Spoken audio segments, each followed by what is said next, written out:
tarde a todos,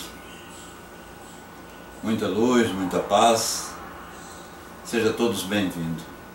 Chico Teca, boa tarde Livro, Beatriz, a própria Sil, parceira, né? Cavalheiro do Zodíaco, Observador 148, Avá. Meus irmãos, eu estava com saudade desse retorno. Estive viajando aí, fiquei viajando 30 dias e a nossa parceira Sil, a própria Marcele e a Miriam abriram a sala, colocaram palestra, fizeram algum evangelho, e isso é muito bom. E hoje retornamos com toda força. E eu estava até comentando com a Sil, eu tenho atividades em centros espíritas aqui na capital e eu estava com saudade e não deixamos essa nossa sala por nada. Sérgio, seja bem-vindo. E hoje estamos fazendo uma experiência nova, porque nós, relativamente ao Pau Talk, é uma das poucas salas que está sendo transmitida ao vivo atualmente. E hoje nós estamos fazendo uma experiência, eu estou trabalhando também com PowerPoint. Naturalmente, nesse momento, vocês não verão, exceto se a gente ligar a câmera, mas o meu estado de nick não permite, porque tem que ser, parece-me, cor azul acima. Mas no segundo momento nós vamos disponibilizar esses estudos no Facebook, no YouTube, e as pessoas poderão rever alguma parte. Eu chamo a nossa amiga Sil para fazer a abertura. Meus irmãos, muita luz e muita paz, tudo de bom mesmo. É com você, minha amiga.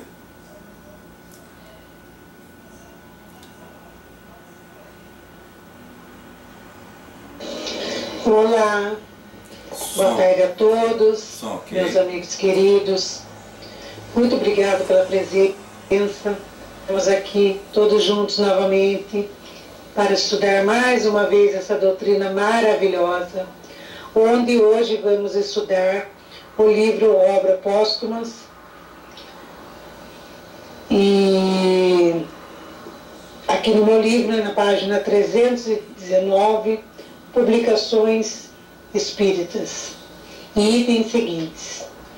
Então, sendo assim, eu peço licença para fazer a prece de abertura. E vamos então juntos elevar nosso pensamento a Jesus, nosso mestre amado, tão querido. Agradecer por mais essa oportunidade de estudo. E sendo assim, eu vou fazer a prece de São Francisco de Assis. Senhor, fazei de mim um instrumento de vossa paz. Onde houver ódio, que eu leve o amor. Onde houver ofensa, que eu leve o perdão. Onde houver discórdia, que eu leve a união. Onde houver dúvidas, que eu leve a fé. Onde houver erro, que eu leve a verdade. Onde houver desespero, que eu leve a esperança. Onde houver tristeza, que eu leve a alegria. Onde houver trevas, que eu leve a luz. Ó Mestre, fazei com que eu procure mais consolar que ser consolado, compreender que ser compreendido, amar que ser amado, pois é dando que se recebe, é perdoando que se é perdoado, e é morrendo que se vive para a vida eterna. Que assim seja, graças a Deus. Então, que tenhamos um estudo de muita paz, de muita luz, e que Jesus e a espiritualidade amiga presente intua nosso amigo Décio para fazer o estudo para nós. Então, bom estudo a todos. Passando, Décio, obrigado. Obrigado, meu irmão. Essa prece é extraordinária, né? Ela dispensa algum elogio, algum comentário, porque nos remete a reflexões extraordinárias. Que a doce e serena paz do Mestre Jesus nos envolva nessa tarde de hoje e, como sempre, solicitamos os mentores da sala, aqui representado em espírito por Chico Xavier e Maria Santíssima, que nos intua, nos acolha nos direcione sempre ao propósito de bem servir. Antes de começar, eu gostaria que um de vocês digitasse um número de 1 a 288 na tela, momento em que passaremos a ler uma pequena reflexão do Minuto de Sabedoria. Por gentileza, tecle de 1 a 288, um número aleatório. 19, Sil, muito obrigado. A Sil colocou 19. E 19 diz textualmente: Sil, seja atenciosa e compreensiva. Quantas vezes a pessoa que vem falar com você traz problemas recônditos, internos, escondidos no âmago da alma. Mantenha-se serena, você que já vislumbrou a luz do entendimento fraterno. Conserve-se tranquila, em equilíbrio, quando alguém se apresenta perturbado. Seja atenciosa, compreensiva. O mundo está repleto de enfermos, de doentes, e você tem saúde moral. Então tá aí, né, meus irmãos? A gente precisa manter a tranquilidade, manter a calma, manter a harmonia sobre todos os aspectos e sobre todas as circunstâncias.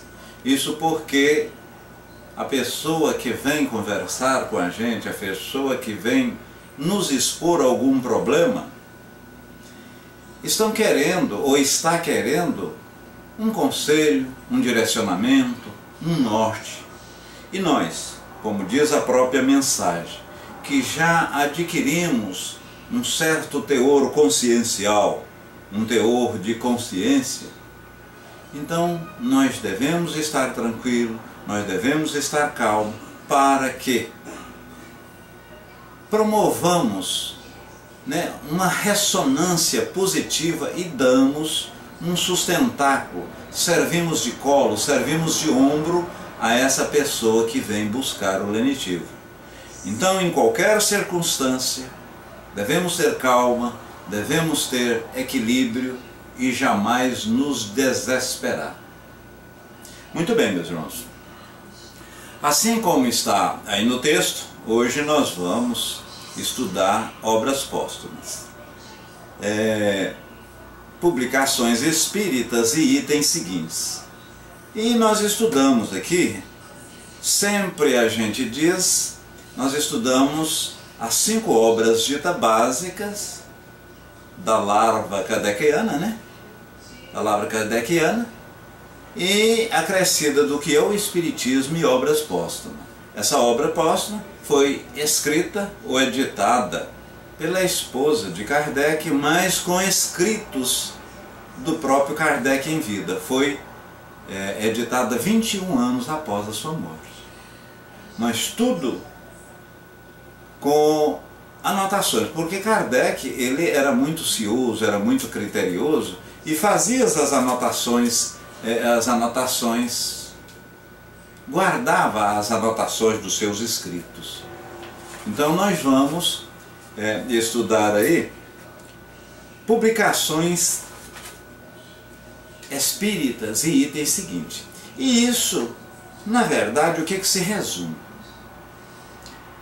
Na verdade, meus irmãos, tanto a espiritualidade e os próprios amigos de Kardec, o Dr. Murray, que orientavam, você deve publicar, cuidado, no caso o médico, o Dr. Murray era o médico, falava para ele moderar, tirar o pé um pouco do acelerador, porque ele estava trabalhando muito. E aqui a espiritualidade vai orientar ele a editar, fazer a publicação da sua última obra em vida, a Gênese. Pois aqui mesmo em obras póstumas, ele já estava, depois da Gênese, preparando outra obra, cujo título era relativamente a magnetismo, a fluido magnético e o próprio espiritismo. Magnetismo, ele foi um magnetista por 31 anos. Vamos, como eu disse, então está aí no banner, Publicações Espirituais, O Sr. L. acaba de anunciar que iria publicar obras espirituais com preços irrisórios. Olha aí, publicar livros espíritas com preços irrisórios. Alcance moralizador e emancipador do espiritismo. Infelizmente, mesmo que formam o núcleo da doutrina, acreditam que muitas vezes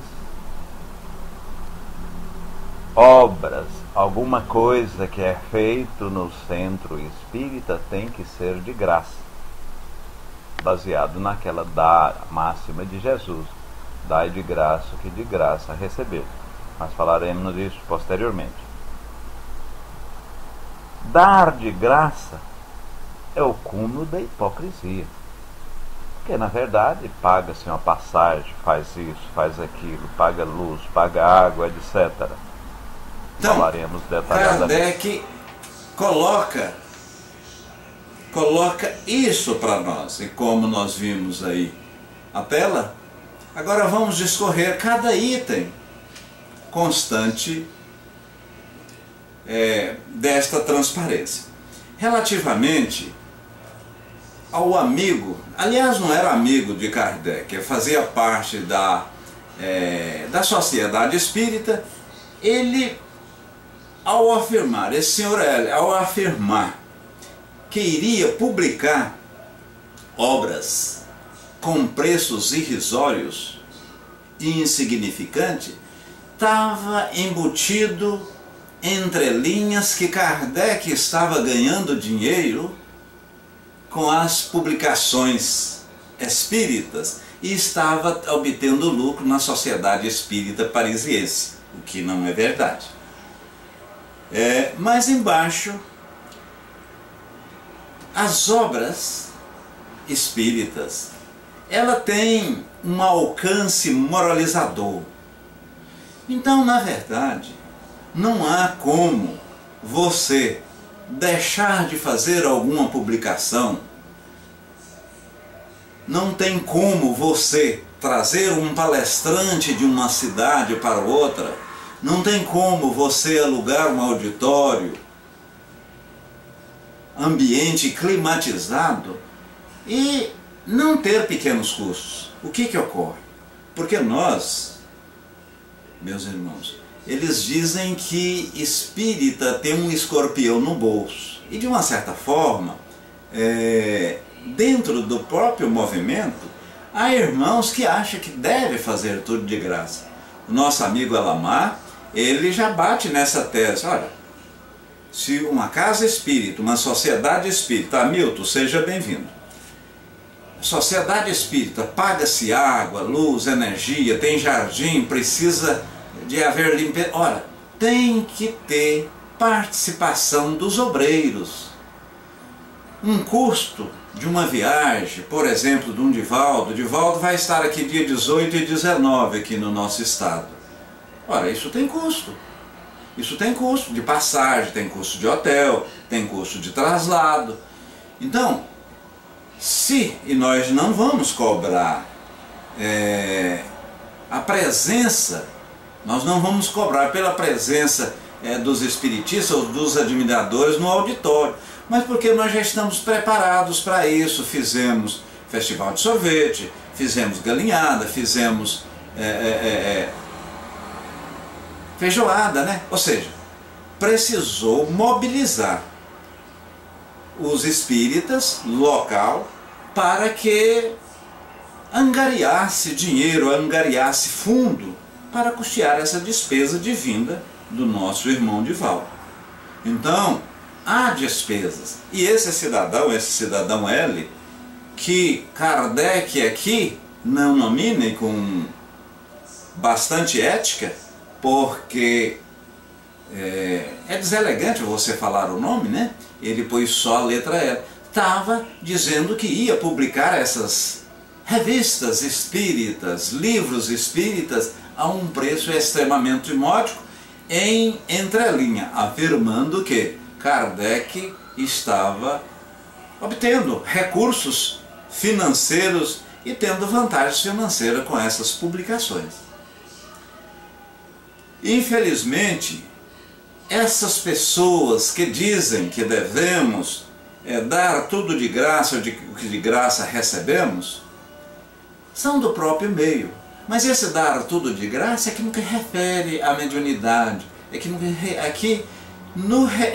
ao que se refere, não o aspecto financeiro propriamente dito. Olha, se eu, por exemplo, presidente de um centro, contrato um auditório, pago um aluguel extraordinariamente, vamos dizer assim, salgado, e aí a gente convida o Hamilton Santos para dar uma palestra, falar, por exemplo, a técnica do bom viver. Hamilton vem de um estado longínquo, há despesas de passagem de avião, há aluguel desse auditório. Quer dizer, se eu cobrar, ou se o Hamilton muitas vezes trouxer algum livro para ser vendido e ele dá os autógrafos ali mesmo, isso não é exploração. E interessante, meus irmãos, que várias pessoas que nos criticam ou que criticam o movimento são pessoas dentro da própria doutrina. Porque as pessoas detratoras à doutrina, as pessoas que falam mal e que nos combatem, essas falam sem substancialidade. É aquilo que Kardec falou. Para você criticar, para você disser isso ou aquilo, você em primeiro lugar tem que estar embasado. Você tem que estar sedimentado. Você tem que ter critério. Porque para criticar você tem que saber o que efetivamente está falando. Porque senão aquilo cai com o tempo, não só em desuso, mas cai, esboroa, né? Como uma fumaça entre a mão. Você pega, mas logo logo ela sai por entre os dedos. Não tem substancialidade. Acontecimentos. A sociedade, de uma maneira geral, também evolui e ainda é uma criança.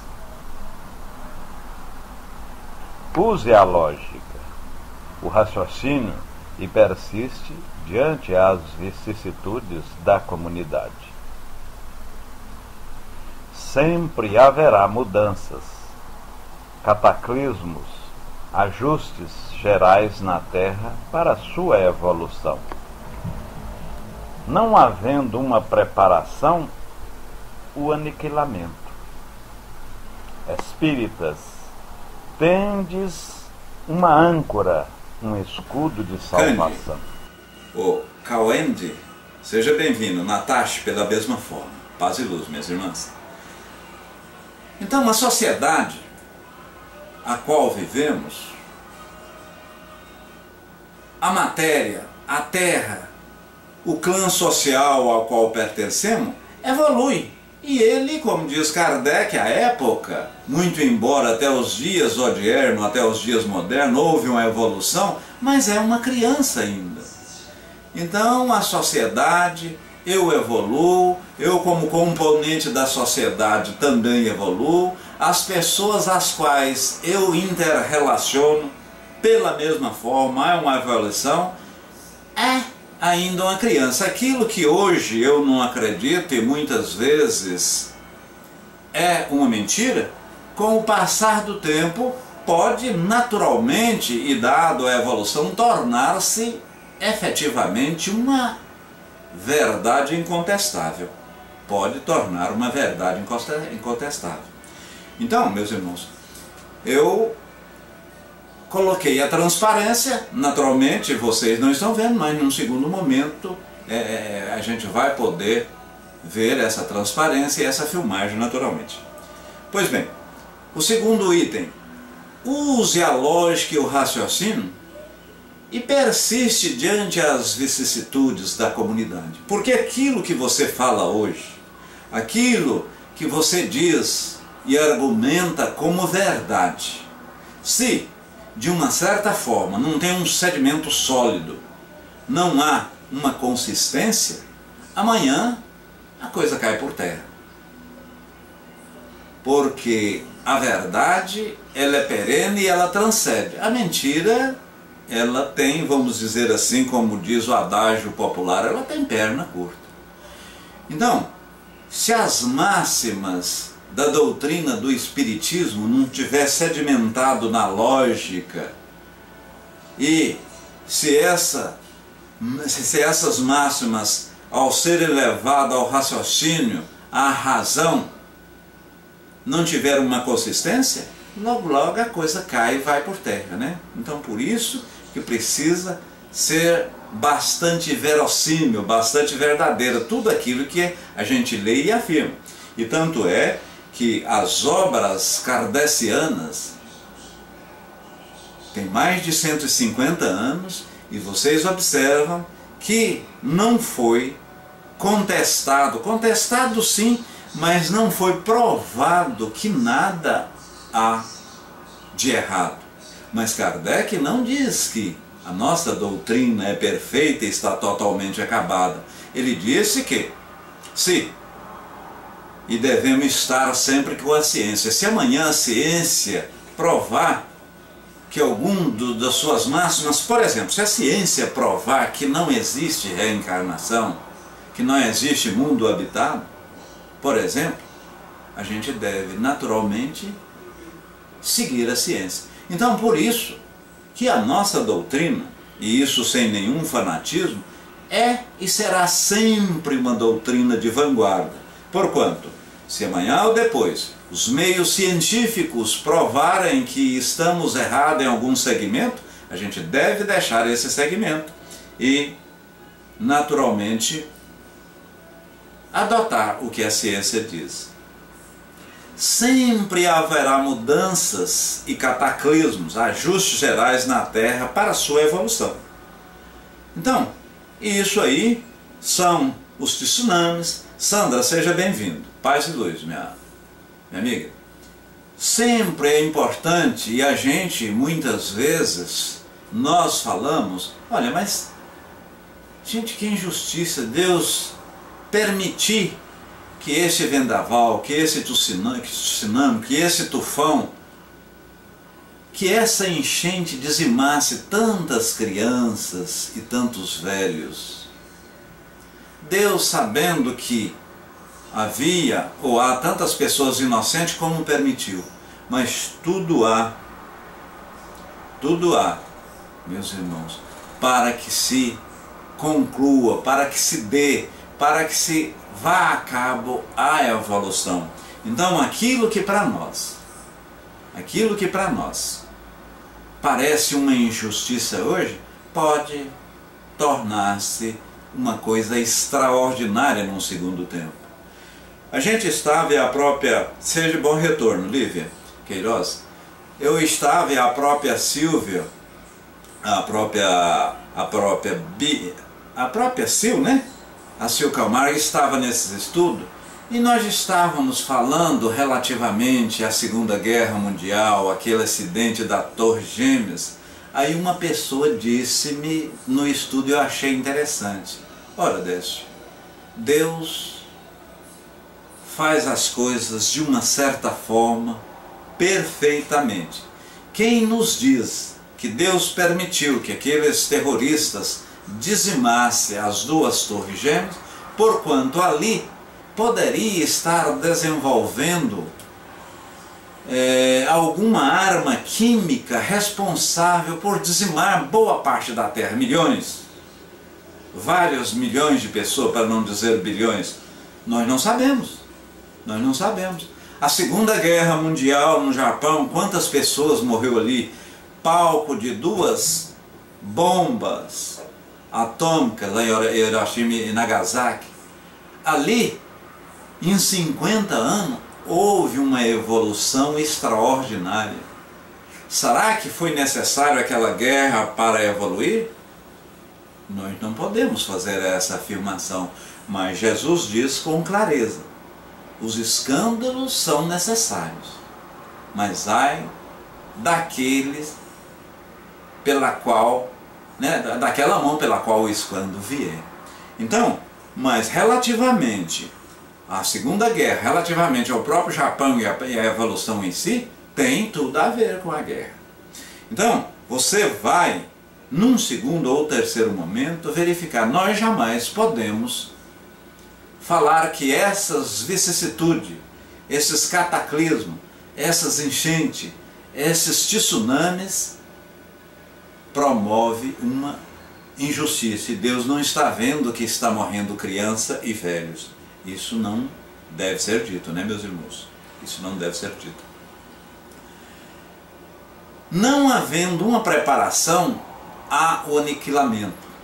Então, se eu falo determinada coisa, isso Kardec dizendo aqui em Obras Portas, se eu falo alguma coisa, se eu escrevo, se eu publico, sem alguma sedimentação e sem nenhuma preparação, a coisa vai esboroar, vai rachar. É como a fumaça entre as mãos quando falávamos, né? Você não tem como pegar uma fumaça porquanto ela sai, ela se esvai entre os dedos.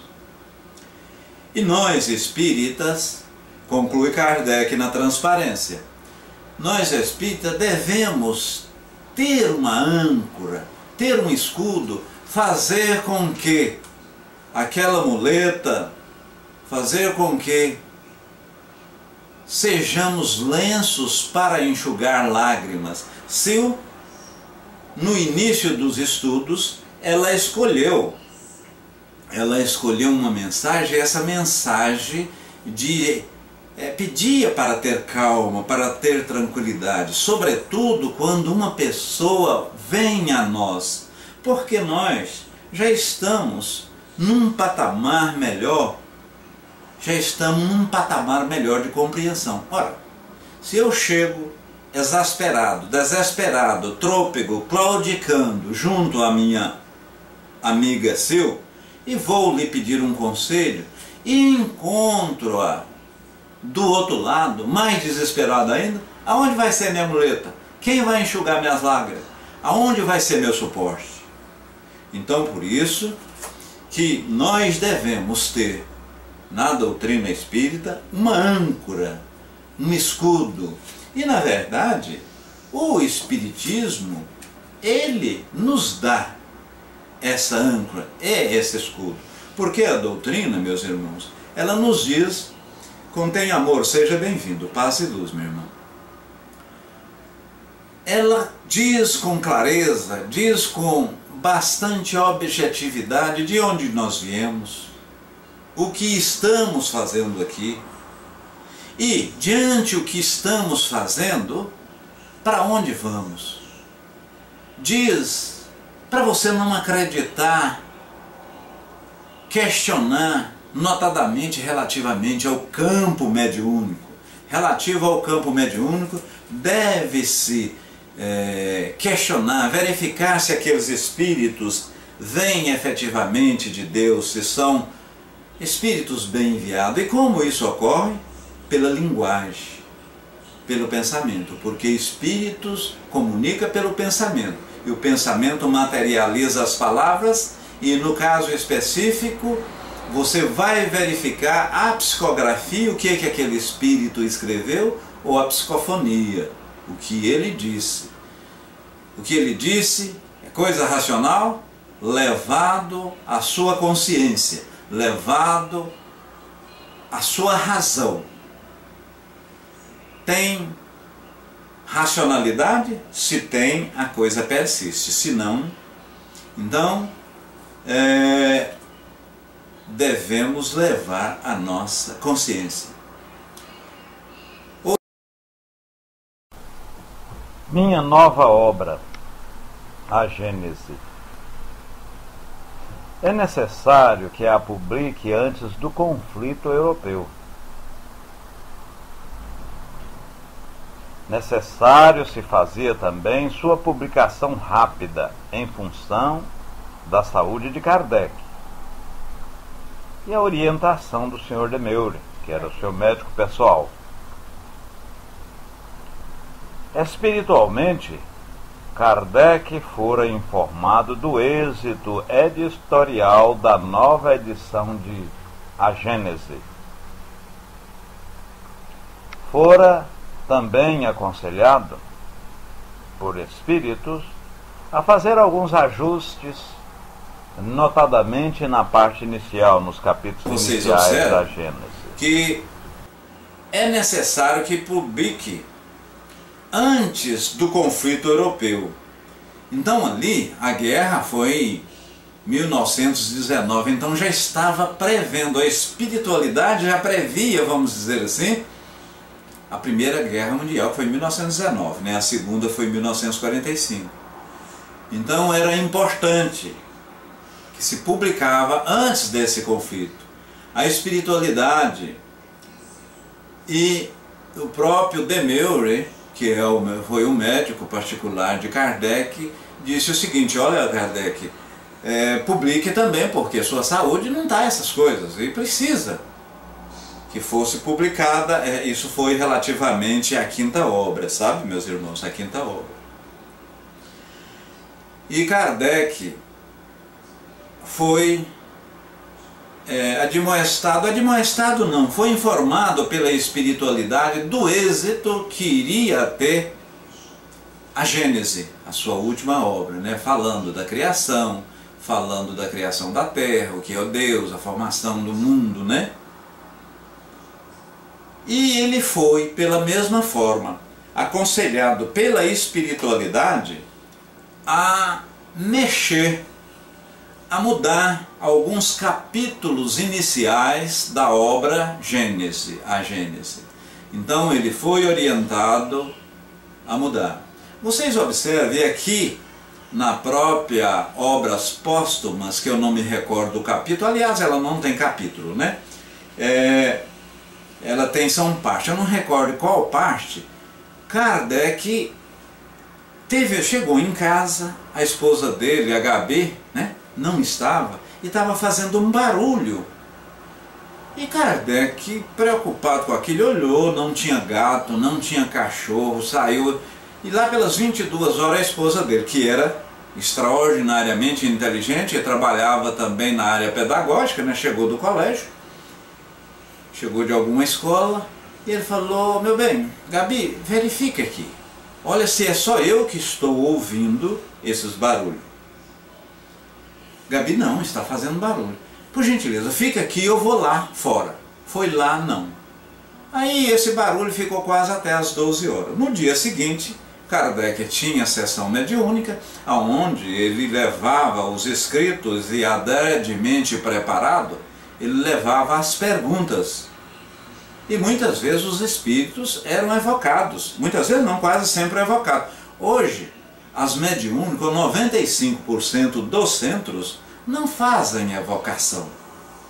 Deixa a manifestação espontânea. Porque essa parte científica da nossa doutrina, que é a comunicação espiritual, a comunicação dos espíritos com o mundo corpóreo, elas podem ser feitas de duas formas. Ou através da evocação simples, você solicitando: ó meu Senhor, meu Deus, permita que nesse momento, por exemplo, São Luís, São Francisco de Aquino, Santa Sil Camargo, comunica através de mim. Porque evocar? Então eu estou evocando, eu estou direcionando a um espírito específico. Mas o que ocorre, a outra comunicação é a comunicação da espiritualidade, comunica por si e per si, né? A sua vontade sempre. Então Kardec fazia a evocação. E lá, evocando o seu espírito, perguntou: olha, ontem eu presenciei Leandra.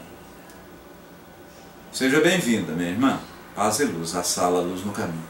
Ontem estava um barulho, eu e a minha esposa, a Gabi, vimos.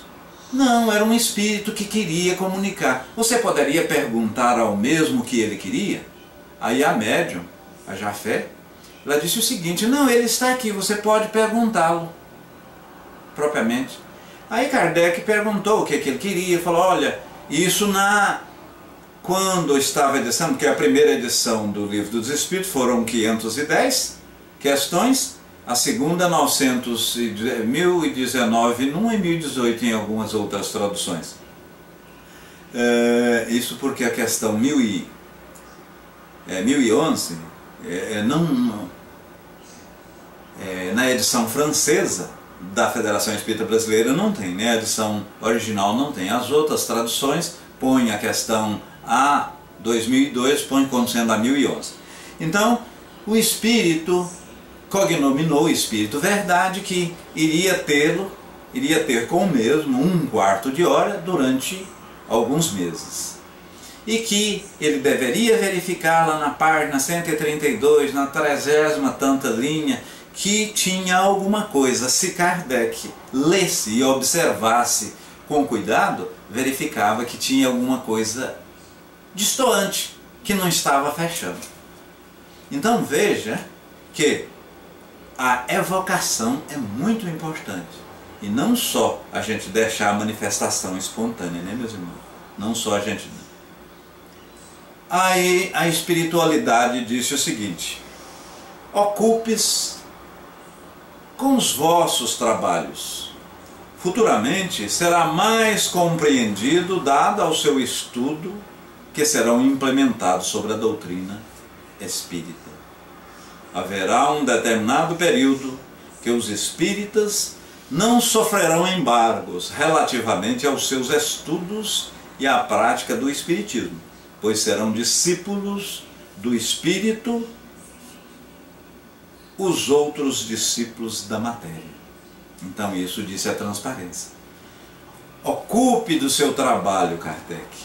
Faça o que você tem que fazer. Faça o que vem sendo feito, porque nós vamos e continuaremos lhe amparando. Nós continuaremos lhe amparando. Futuramente será compreendido. E essa compreensão, meus irmãos, essa compreensão é após o estudo, após as leituras, após você verificar as obras da codificação, a gente vai entendendo. E hoje a gente já quase não tem detratores, ou se tem detratores, eles não batem tão ferrenhamente, porque chegou até, de uma certa forma, ser um pouco chique falar que é espírita, né? Hoje tem filmes, tem uma série de apresentação, são denominados que as pessoas espíritas são pessoas que gostam de ler, são pessoas sensatas, são pessoas que não atacam religião nenhuma. Espiritismo não proíbe nada, porque o verdadeiro espiritismo não proíbe nada. Ó, você deve fazer isso, você deve fazer aquilo. Ele não diz. Ele muitas vezes ele te orienta e te esclarece, mas não proíbe nada. Haverá um determinado período que os espíritas não vão sofrer embargo, diz Kardec. Por quê? Porque já estava, ou já está, mais conscientizados, mais orientados, e falará de uma forma mais enfática, mais embasada. E vocês já observaram que as obras kardecianas, ao você lê-las, não tem alguma parte que dá dubiedade, dá dúvidas em interpretação? Muitas vezes você pega, não estou fazendo crítica à Bíblia Sagrada, né? Roberto, tudo de bom, tá? Muita paz e seja bem-vindo à Sala Luz no Caminho. Mas a Bíblia tem versículos, tem capítulos que você lê, eu posso entender de uma forma, você pode entender de outra. O Roberto, que chegou aqui agora, tem outro entendimento, mas as obras kardecianas, as obras espíritas, elas não têm dubiedade em entendimento. E Kardec, à época, foi muito criterioso a isso, justamente para evitar alguma dúvida. E dentro da própria doutrina, outros partícipes, outros irmãos espíritas, dar interpretação diferente e fazer, vamos dizer, uma pequena doutrina à parte, aquilo que nós chamamos espiritismo à moda da casa, né? Espiritismo à sua moda da casa. Meus trabalhos pessoais. e conselhos diversos pelos espíritos. Faça o seu trabalho naturalmente, e quanto ao mais, descansa em nós. Outras obras sérias aparecerão para esclarecer o juízo humano sobre a nova doutrina. Olha aí, obras sérias, subsidiárias, complementares. Então o próprio Kardec aí está dizendo que o Espiritismo não é estático e não estava perfeitamente acabado. Aconselhamentos espirituais para a remodelação de A Gênese. Sempre recomendação a uma faça o questão seu trabalho, especial, Kardec. a primeira parte da obra. E quanto ao né? mais, e no mais, não preocupe o que as pessoas irão dizer ou estão falando. Tenha ou descansa em nós. Nós vamos dar um suporte. Outras obras sérias aparecerão para esclarecer o juízo humano sobre a nova doutrina. Veja bem, meus irmãos. Outras obras sérias aparecerão para esclarecer o juízo humano, esclarecer alguma dúvida que eu tenho, né, sobre essa doutrina espírita. Então está aí claro Kardec dizendo que ele foi a base, ele foi o sedimento, ele foi os primeiros tijolos. E a doutrina não estava completa. Então o fato de a gente falar obras complementares, sim, está complementando. Eu costumo até dizer obras subsidiárias, subsídios.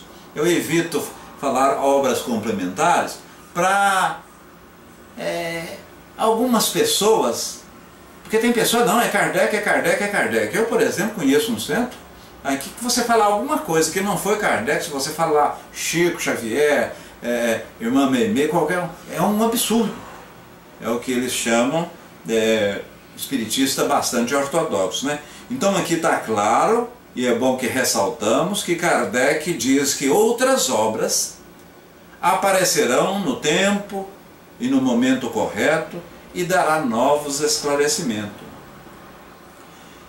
Kardec teve, como dissemos, pela parte espiritual, aconselhamentos da espiritualidade, para que ele fizesse alguns ajustes na parte inicial de Gênesis. Tá, gente? Hamilton disse, o texto de Kardec é claro, quando não entendemos é por deficiência nossa, justamente. E muitas pessoas falam que Kardec, Hamilton Santos, fala que Kardec escreveu assim, de forma bastante difícil.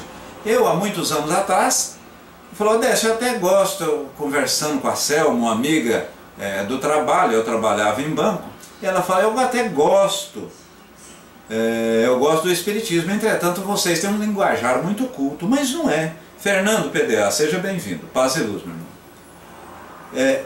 Mas na verdade não é, porque na época que foi codificada a nossa doutrina, é a época do positivismo, e época onde, posteriormente, a religião, de uma certa forma, deu liberdade às cabeças pensantes, e era um momento mais culto. E nasceu justamente no berço francês, porque ali era a efervescência da cultura mundial. E finalmente fala sobre a recomendação e para ele ter atenção a parte inicial de Gênesis, que deveria ser publicado imediatamente, porque a própria espiritualidade e o Dr. Demer, que era seu médico e o acompanhava, sentia já o mesmo claudicando. Porque, meus irmãos, Kardec com 14 anos, de 1855 a 1819, 14 anos, ele escreveu esse tratado filosófico, científico e moral, que aqui nós chamamos religioso, extraordinário. A doutrina, e eu estou falando aqui não de forma fanática, a doutrina espírita é uma doutrina extraordinária, ela diz tudo. E não fecha questão em nada. Ela não proíbe nada. Então, em 14 anos, ele fez. E certa feita mesmo, Kardec perguntou, quando foi-lhe dito a sua missão especial relativamente à doutrina, e se eu não levar a cabo essa missão, em outras palavras, se eu achar o peso por demais pesado, o jugo não tão suave, quem continuará?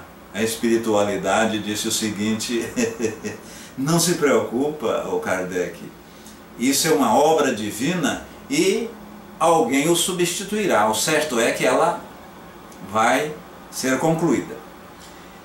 Tiquetec coloca: como um semi-analfabeto poderia ver a clareza do texto de Kardec? Veja bem, Tiquetec. Então, nesse momento, no primeiro momento, quem tomou o conhecimento da doutrina foi essas pessoas realmente mais estudadas, essas pessoas, aqui no Brasil mesmo, essas pessoas que mandaram o filho estudar em Paris, né? Sabiam francês, as primeiras obras não eram traduzidas. Posteriormente, que o próprio Kardec diz, com o tempo haverá obras que, de uma certa forma, dará um melhor entendimento. Então ele falando que a coisa não estava totalmente terminada, pronta, né? Ele foi o alicerce. Então, meus irmãos, o Espiritismo a Sil coloca, para mim ela está dando bom retorno ao cavaleiro. Bom retorno, cavaleiro. Então, o Espiritismo, ele deve e precisa e é necessário seja voltado às pessoas simples, a simplicidade, a humildade, até porque Jesus deixava vir os meros simples e os humildes, os mansos de coração. Meus irmãos, eu vos amo. Em não havendo algum questionamento, nós já estamos falando 40 minutos. A propositura da sala é isso. Em não havendo nenhum questionamento, nós fecharíamos o estudo. Há algum questionamento, alguma colocação? Algum irmão quer fazer alguma participação? Tem alguma pergunta dentro dos estudos aí, meus irmãos?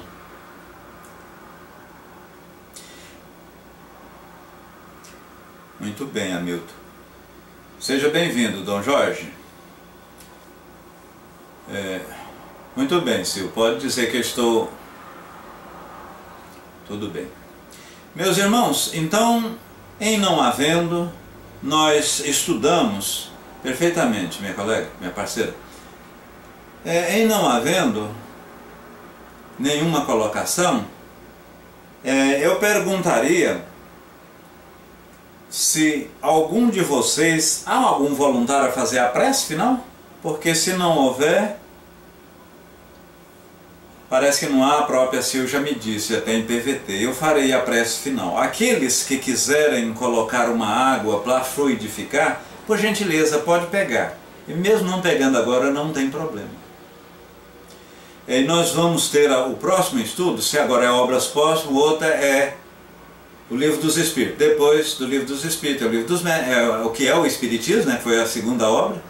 Depois o Livro dos Médiuns, depois o Evangelho segundo o Espiritismo, depois o Céu e o Inferno, depois a Gênese. Então, essa é a última. A gente estuda as quartas e sexta-feira dessa forma, e sequencialmente. Essa sala vai entrar no 8º ano, está no 7º, agora em dezembro faz 8 anos, e todas as obras já vimos pelo menos 2 vezes. Meus irmãos, então vamos lá. Vamos elevar o pensamento à parte mais alta do universo, pois simbolicamente é nessa parte que residem os bons, amados e extraordinários espíritos. Espíritos esses que são nossos anjos protetores, espíritos que nos orientam, que nos direcionam, que nos inspiram, que nos remete ao bem. Agradecemos, Senhor, louvamos a Deus pela criação do universo e agradecemos pela oportunidade única desta reencarnação, oportunidade que temos de melhorar, de aparar arestas, de ajustar alguma coisa que fizemos de errado nesta existência ou em desistência transata. Obrigado, Senhor. Obrigado pelos olhos, pelas mãos, pelo poder ir e vir pela casa, pelo relacionamento, por essa sala extraordinária que nesse momento podemos relacionar e interagir com os irmãos encarnados e os desencarnados, ou seja, os espíritos dos dois planos.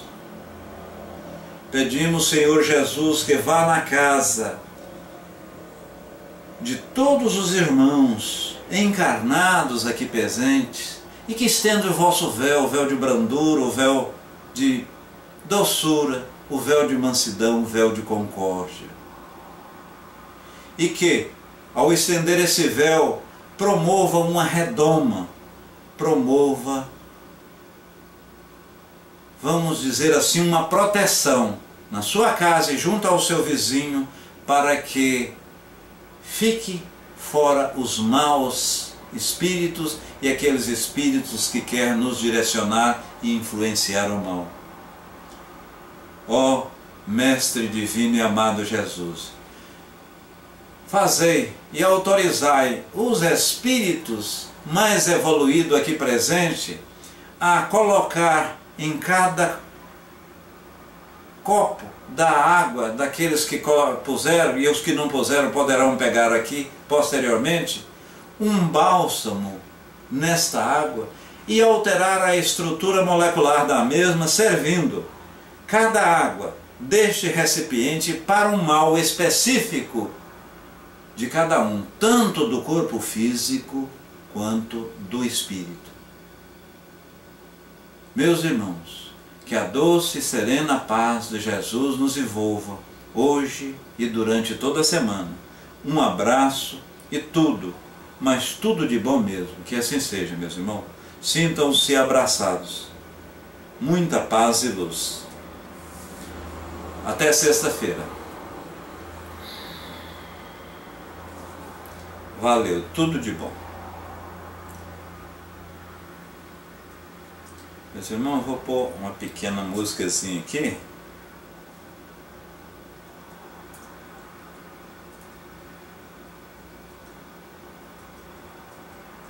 Aliás, travou, sabe? Eu agradeço e um beijo em vossos corações. Sintam-se abraçados e, como sempre digo, um abraço de várias voltas. Tudo, mas tudo de bom mesmo.